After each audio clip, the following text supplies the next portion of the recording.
Well, today we have the privilege of course, sitting with a former spokesperson of the late President Hage Geingob during his tenure as Prime Minister, offering some unique insights, of course, on the personal and professional journey, a cherished friend and esteemed leader. We are talking about an individual that has spanned over 6 decades in terms of his political life. Dr. Audrin Mathe, the current Executive Director in MICT, of course, also joins us, but here in the capacity to do more as a personal friend and somebody who has had this long history with the President. Doc, thank you so much for making time out to be here. I know it's quite a very, very, very difficult time for you. Thank you so much. Indeed, it's a difficult period. Yeah.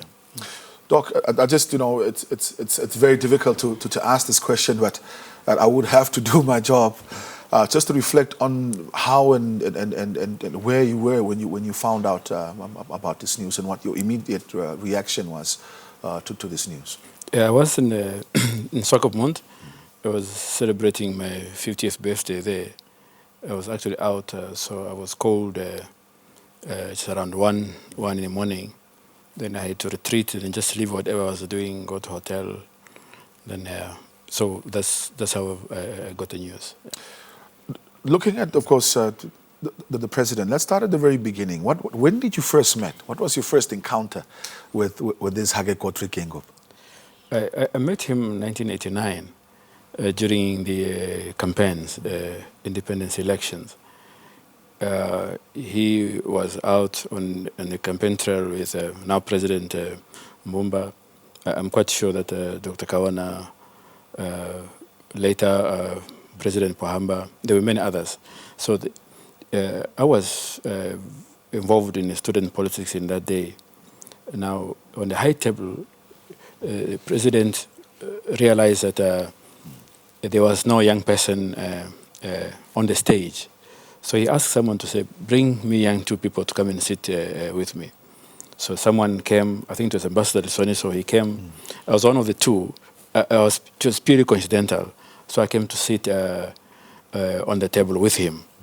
We didn't meet formally. I did not know him, but I met subsequently. But that's the first time that I saw him. That's the first time that I met him informally. But I only got to meet him later when I joined NBC. I did some interviews with him. I was doing Talk of the Nation as that time. So we got to know each other through that. Eventually, with the current Director General, we said that when the Prime Minister was getting 60 years, we decided to do a program just to mark his 60th birthday. So Stanley Simiro and I went to see him to throw the idea and also to provide access to me. So that's how we really got to meet eventually. Obviously, I think 5 years down the line, I wanted to move out of the NBC.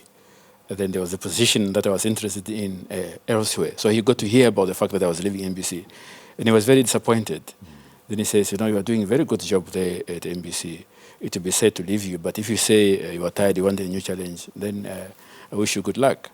Maybe a day later, then he phones. I was traveling. Then I found a voicemail on my cellular phone. And it says, this is Hage. Please call me when you get this message. Then he gave me his number at home. I panicked. I didn't know how to call a Prime Minister. This is the Prime Minister leaving a voice note for you now. He leaves a voicemail on my phone. So I didn't have enough credit. So those days phones were much more expensive than they are. So I got to a phone. I called him back. Then he says, well, regarding that conversation, there's something that I would like you to consider. So that's how I ended up working for him 2001 as a spokesman in the Office of the Prime Minister. Spokesman in the Office of the Prime Minister. Starting off there as well, of course, I think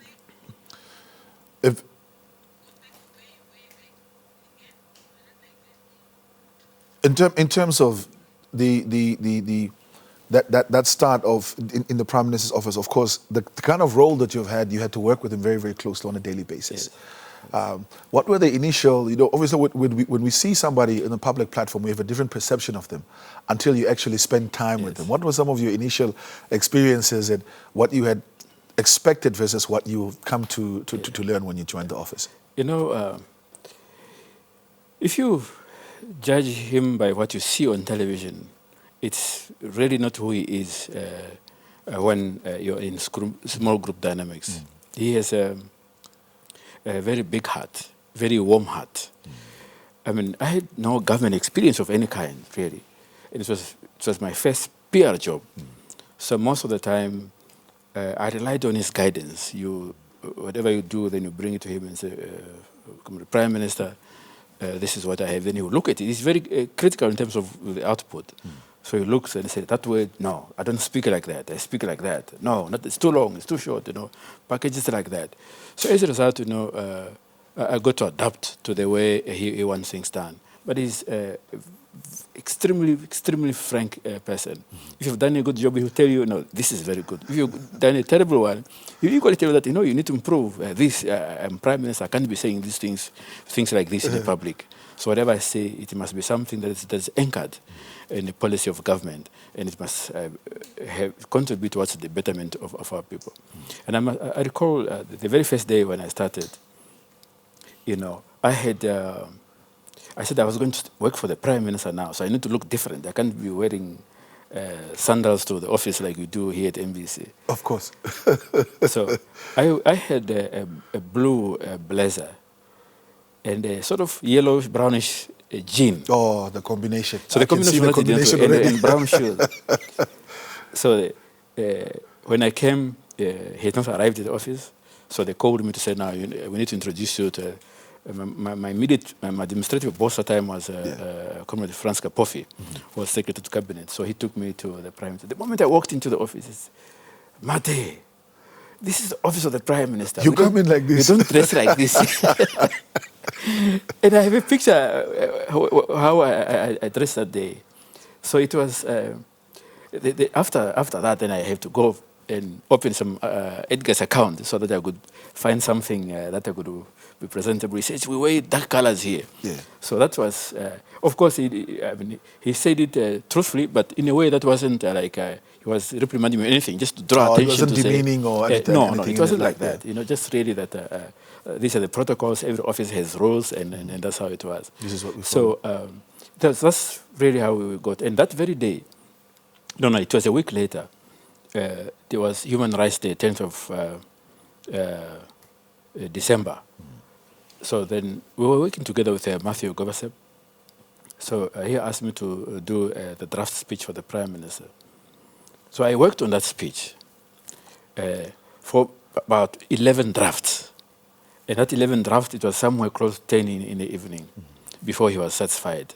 I was mentioning earlier on to say, that's really his work ethic. He doesn't rest until it's done, then he says, well, this is good. You can go and sleep now. So the first thing that I had to do. And it was amazing. And one of the things that, of course, and you had also said it previously, is he was, in terms of that balance of working hard. We know, of course, we see a lot of videos right now of him dancing, being a jolly mood. But you wouldn't think a prime minister would be like that. You wouldn't think a president would be like that. But talk to us just about his character, his innate character as a person, where he gives 100% to everything. If he's at a birthday party of a comrade or whatever, he's present. But if work has to be done, work has to be done. Absolutely. And I mean, see, he knew how to create a work-life balance. That you work, then that's going to be done. Then if it's after work, then he was aware of how we worked, how hard we worked. So he will say, well, we're watching football this weekend. Come if you're not busy. So towards the end of last year, Chelsea was playing Liverpool. I was traveling from Chumeb to Windhoek, so I got a call in between, so that I'll come. So because my team was playing his team, so I wore a Chelsea T-shirt. When he walked in, then he said, Mathe, for a government spokesperson, your judgment is very poor. How can you come in the Chelsea? In the Chelsea jersey, when you know that Chelsea is playing Liverpool in my house. So the love of football and that support, not just being an active participation and support, he's been a sport fan for his life, for as long as he's lived. It doesn't matter whether it was tennis. You watch tennis. If it's rugby, he has an opinion about rugby. So that's the kind of person that he was off TV screens. Yeah. I want us to reflect a little bit, and it's I really want to just stay on that personal relationship level, but the problem is you are Dr. Mathe. That's the problem, and I want us to really reflect a little bit on his leadership as well. We know, of course, particularly he was very progressive. We know chairperson of the Constituent Assembly, etc. Our Constitution has environmental protection in it for liberation, struggle, movement that's at the brink of independence. To even think about that was very progressive. But one area I want us to reflect on, two of them quickly before you leave, is first the support for specific groups within our society, women and young people. We know the support for women. We know, of course, he also supported that transition into the 50-50 for SWAPO Party. His appointments, we've seen where he has the prerogative to appoint.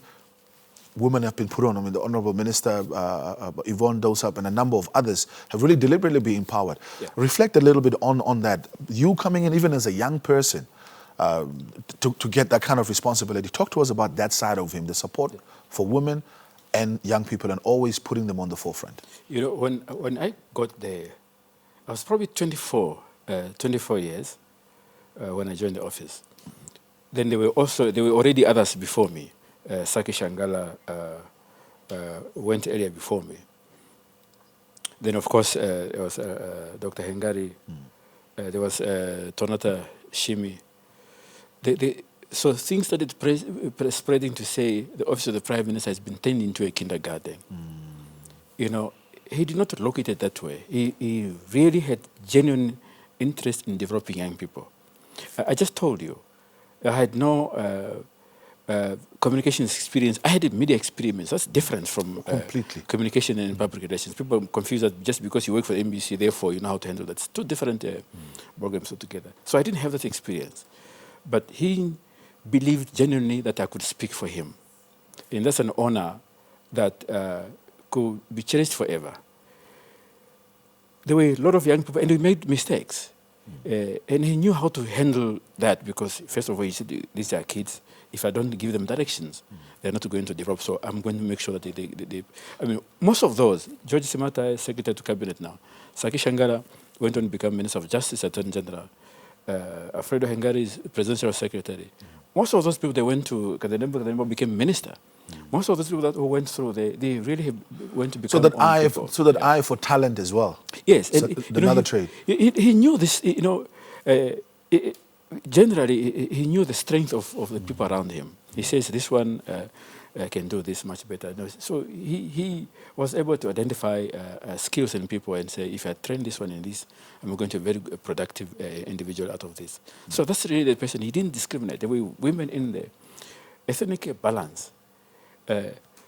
All of us in the office there, we came from totally different backgrounds. He believed in the mosaic of Namibia. So all the different tribes, that balance was always maintained. And looking at it, obviously, particularly during the time as a Prime Minister, you're coming out of this liberation. There's a lot of the political and social cohesion that still needs to take place, and it was important to show that representation. His lead bodyguard was previously a bodyguard to Louis Pinar.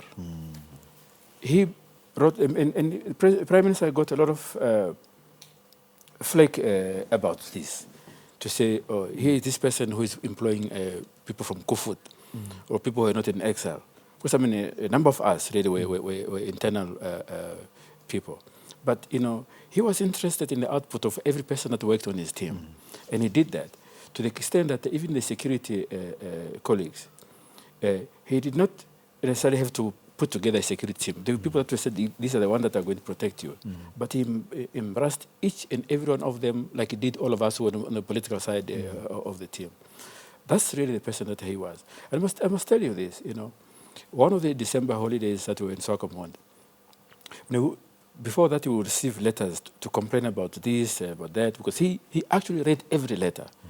And he dictated what the answers were going to be. So there was this nurse who was dismissed from hospital in Northfontein. I can't remember the exact circumstance. What the Prime Minister did was that there was a lady who was working with us, Tanya Hangula. So she wanted to call. They said, no, give me the number. I'll call the person myself. Prime Minister called, dialed the number. The lady answered. It was around 6 o'clock in the evening. Then she said, my name is Hage Geingob. I'm calling you regarding the letter. How can Hage call me like that? Then she hung up. Then he called again. Then this time he knew that the person spoke Damara. So he spoke to him Damara. Then he said, "Look, my name is Hage Geingob." No, Hage doesn't speak Damara. Then she hung up for the second time. Third time, lady, please call this number. When it rings, ask to speak to Hage Geingob. The lady, that's when it dawned to her that she was actually talking to a prime minister. Sure. And then they had a conversation around the circumstances upon which she was dismissed. And that's really the person that we will go. You could have easily said, any one of us could have said, call this person, find out how we can resolve this problem and give him feedback. But he actually listened to the lady, even when, under the circumstances in which the call was placed. He was genuinely interested in the lives of every person that he came across. And that's why I want to just throw this one in before I let you go, Doc. I know, of course, you are somebody who's also highly academically inclined. And much of the reflections, because the man has such a big Wikipedia page, it's very difficult to pinpoint on what we can focus on. But the academics is something we haven't really reflected on much. But I wanted to just draw a connection, particularly speaking in that academic context. The level of vision that he had to have as a leader, as a person, to include the concept of Namibia House already in his PhD many years ago. That is something which I've found truly fascinating. Let's reflect on just very briefly in terms of the importance that and having that foresight so far ahead in the future and still being able to have the ability to implement it as the Namibian House as you know it today. You see, it started way before the PhD was done. I recall 1997, we had some discussion on Talk of the Nation. So he watched, as he did, he watched television all the time. So if he picked up something, then he would be able to call you. I've received those texts as well, yes. So there was this discussion, then he didn't call. You know, he wrote a letter, 3-page letter, to explain what the Namibian House entailed. I'm talking about 1997, and I'm not suggesting that was the first time he did it, because I wouldn't know prior to that. But 1997, he wrote this letter, and the presenter of Talk of the Nation at that time was Bob Kandeto.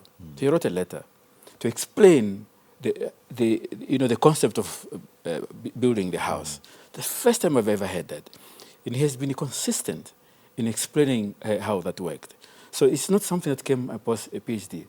But obviously when he was reflecting nation building, because he was the chairman of the Constituent Assembly, so he knew the minute detail of how the Constitution came to be. And it was instrumental to that, even to the point where he goes back offline with the SOPA colleagues and say, colleagues, this argument here, is it something that you are willing to sacrifice for us to achieve that? That's how the Constitution was won. He will have tea with those key leaders that he identified to have on his side to make progress. Our Constitution was written in 80 days. He has written a lot about that. I've written a lot on that subject.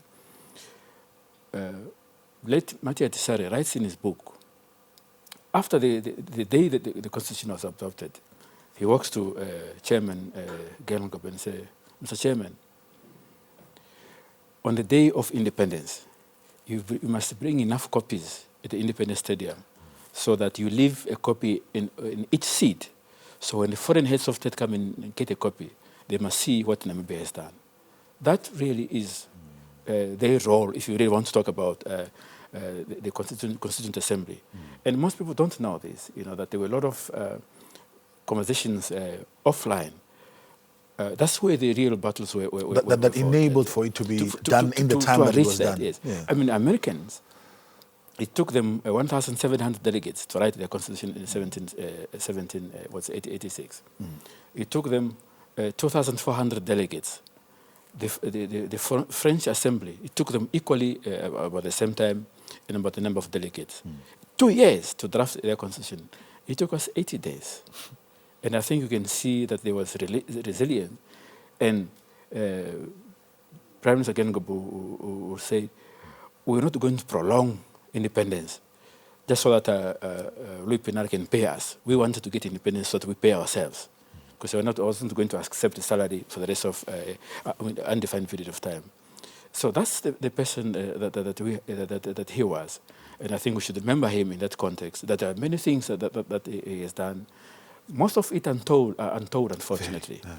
If you're going to have this conversation and you talk to the right people, you're going to hear stories that I don't know, that I hear from other people as well. It's been a consistent thing for me since Sunday, those little stories on the side. Governor McClark-Kashiro was here a bit earlier on, and she was saying, he showed up as the Prime Minister at my father's funeral, and we were all shell-shocked. When he heard the news, he just came down to the funeral. Well, I have just a final one on that one. So I have a similar encounter. November, I think it was 2001, November 11. It's Angolan independence. I had bought a house in Evis, which was closer to me, and that was one of the catastrophic things I've ever done, to live next to him, because every time then you were the point man because you're closer. So he gave me the task to draft a speech. He was scheduled to speak there. Now, someone, I think Johan Jarangoro told him that, no, Mathe is busy moving from a new house. Oh, he's moving, he didn't tell me that. So I'm keeping him at the office. So what he did was that as he was on the way to the country club, then they stopped at my house. And the area where we lived, it was, at that point in time, it was a very white neighborhood. People have never seen motor cars, and people thought I was important. Then they said, who is this? I said, no. I said, he was Prime Minister. He got out, he was shaking hands with the neighbors. And people were surprised that a Prime Minister is coming in a neighborhood such as ours. Just come and see where this young man lives. These stories have been consistent. There was a video, of course, also that circulating of former Minister of Justice, Saki Shangala, saying, listen, all of this is summed up in one thing. My first suit was bought by that man. He didn't have to do that. So everybody has this little story on the side. For somebody who has led such a public life for most of his life, at a very high level, you would think that there would have been, for many people when they're at that space, there's a separation, but many say that he had consistently done the smaller things that showed his humanity and how much he really loved the country and its people. Yes, absolutely. Before I let you go, Doc, just perhaps your of course, we will hear from you as we continue to plan, as a lot of these events are going to take place over the next few days. But your message, I think, from a personal perspective to the Namibian nation on the passing of our head of state, and how do you want him to be remembered by the Namibian people? Our country lost a great leader. And over the years, we are going to reflect what he has done. Beginning when he left this country at 21 years old on Independence Day, when most of us will be cutting fat cakes. But he was on the way to go and fight for his country. 27 years, it's a long time to live away from your home, unconnected from anything. When he came back, he ran a very formidable campaign where you have other parties that were internal, completely resourced, and they knew the landscape. He and his colleagues did not. They have to use their political science knowledge to figure out how to navigate around that. When he became Prime Minister, he really created institutions that he spoke about when he was president, so that Namibia become an exemplary African country in the sense that we were not defined before. Because Africans were defined to be the ones that are corrupt, they have no regard for governance, the respect for rule of law. He championed press freedom. I knew in his conversations he would be very critical about reporting, but he didn't mean that he didn't support a free press. He just had an opinion about this story. Why is this story important? Is there nothing that speaks about our country that has a positive effect on those that are going to read it? Because negative news depresses. This is the person really who went up to anyone's level and lived the life that they did. He would show up at a car wash unannounced. When those days we had musicians come and perform in Namibia, he would go there. He would go to sports events.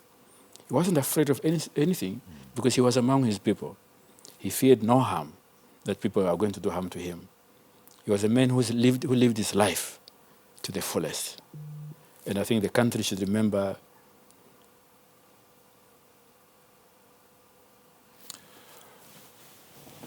Doc, thank you very much for just making the time to come and join us here. I know this is a very, very difficult one for you. Dr. Audrin Mathe speaking in his personal capacity as a friend of the late Dr. Hage